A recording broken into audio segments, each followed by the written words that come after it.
안녕하십니까. 한율세무TV의 전대익 세무사입니다. 드디어 한 해가 가고 우리 직장인 분들의 이제 연말정산 시즌이 돌아왔네요. 예.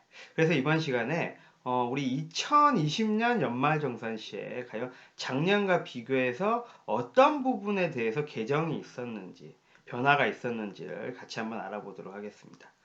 특히 그 여러 세법 개정 사항 중에서 우리 소득 공제와 세액 공제 부분을 중점적으로 해서 설명을 좀 드리도록 하겠습니다. 자, 먼저 첫 번째로 우리 신용카드 사용 금액에 대한 소득 공제 이 부분인데요. 우리가 신용카드 이 사용액이 총 급여의 25%를 초과해서 사용하는 경우에 우리가 일정 금액에 대해서 소득 공제를 받을 수가 있죠. 예. 이때 공제율은 기본적으로 신용카드는 15%, 체크카드, 현금 영수증은 30%, 그리고 대중교통, 전통시장 사용분은 40%, 그리고 우리 도서 공연 사용분 같은 경우는 총 급여 7천만 원 이하인 자에게 30%가 적용이 되고 있어요. 근데 여기에 올해부터 또 추가된 게 뭐냐면 우리 총 급여 7천만 원 이하인 근로자의 경우에는 19년 7월 1일 이후, 그러니까 박물관, 미술관 입장료를 신용카드로 결제했을 때 15%를 적용하는 게 아니라 30%를 적용을 해주겠다라고 이렇게 개정이 되었습니다. 근데 우리 이 신용카드 공제 부분이 확대만 있었던 건 아닌데요. 사실 우리 그동안 신용카드 등으로 이렇게 사용을 했다 하더라도 우리가 자동차 구입비나 뭐 보험료, 그리고 교육비, 공과금 같은 경우는 우리 소득공제 대상이 아니었죠. 여기에 또 한 가지가 더 추가가 됐어요. 면세점에서 사용하는 이 신용카드 사용분 같은 경우는 아예 소득공제 대상에서 제외하기로 했다라는 점도 기억해 두시면 되실 것 같습니다.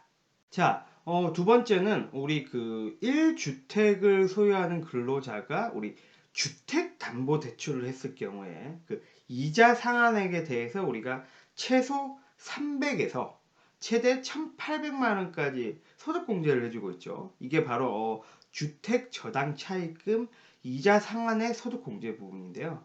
여기에도 이제 개정이 있었습니다.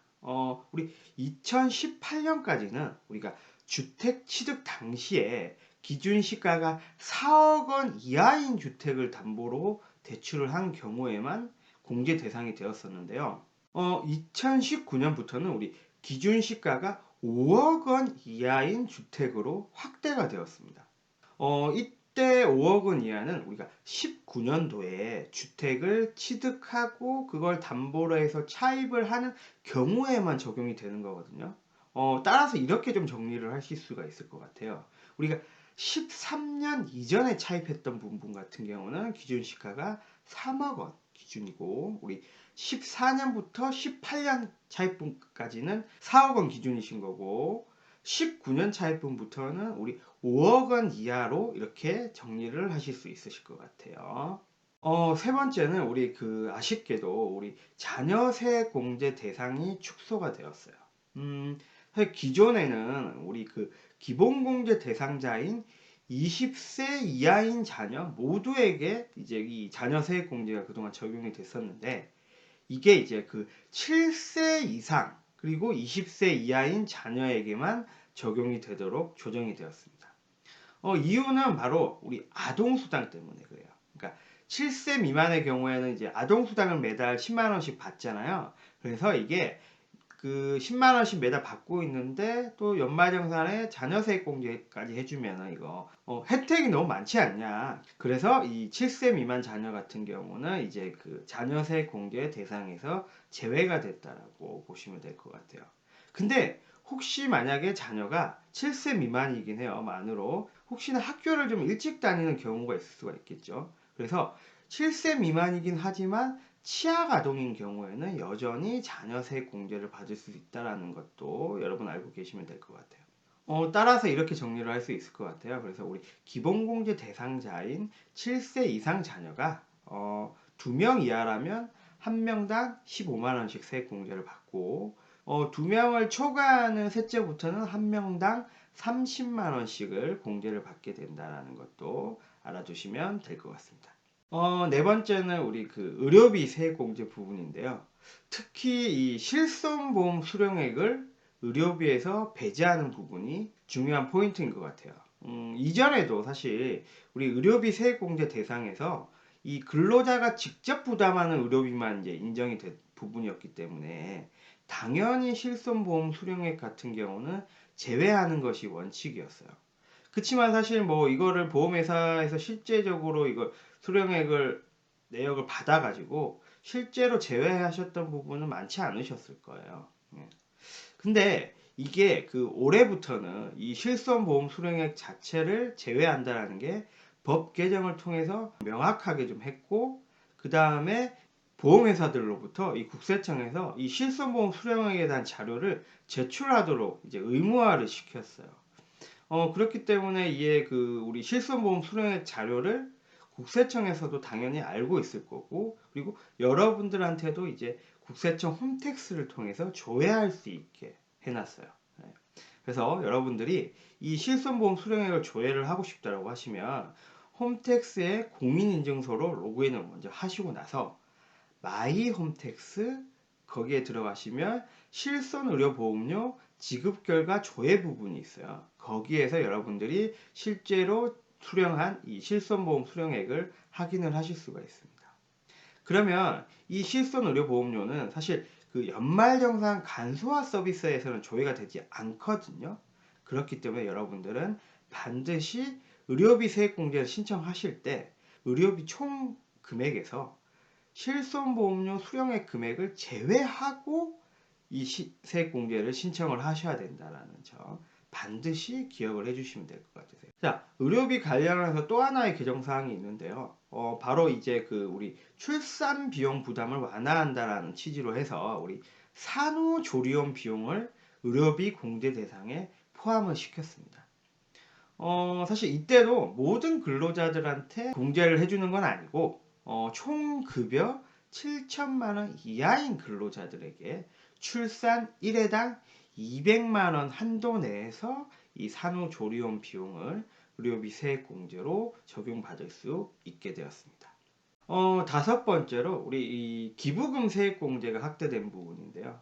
이게 아마 이제 고액 기부를 좀 활성화시키겠다라는 취지인 것 같아요.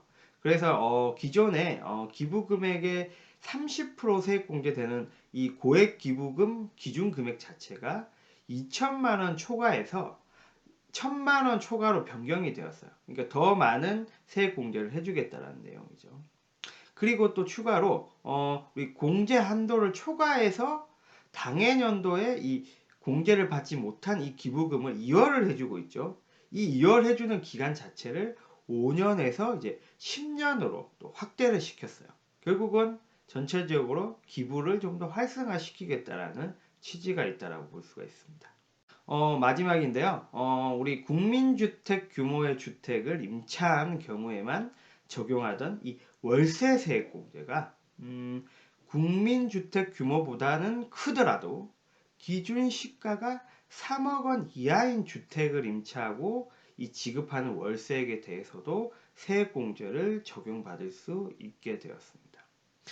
따라서 이제 그 총급여 7천만 원 이하인 무주택자가 국민주택 규모 이하인 주택을 임차하는 경우 또는 기준 시가가 3억 원 이하인 주택을 임차하고 지급하는 이 월세액에 대해서 연 750만 원의 한도로 우리 총 급여가 5,500만 원 이하인 경우에는 12%, 그리고 총 급여가 5,500을 초과하고 7,000 이하이신 분들한테는 10%이 월세 세액 공제를 적용받을 수 있다는 것도 기억을 해 두시면 되실 것 같습니다. 이상으로 우리 그 올해 그 연말정산 주요 개정 사항들에 대해서 살펴봤는데요. 공제가 확대된 부분도 있고 또 축소된 부분도 있는데 사실 내용이 그렇게 많이 바뀌지는 않았던 것 같아요. 물론 앞에서 설명드린 이 개정된 사항도 참 중요하긴 하지만 기존의 우리 소득공제와 세액공제에 대해서 누락 없이 여러분들이 받는 게 중요하시겠죠. 그래서 아무튼 우리 많은 분들이 이번 연말정산을 통해서 환급을 받기를 바라면서 이번 시간 마치도록 하겠습니다. 네, 감사합니다.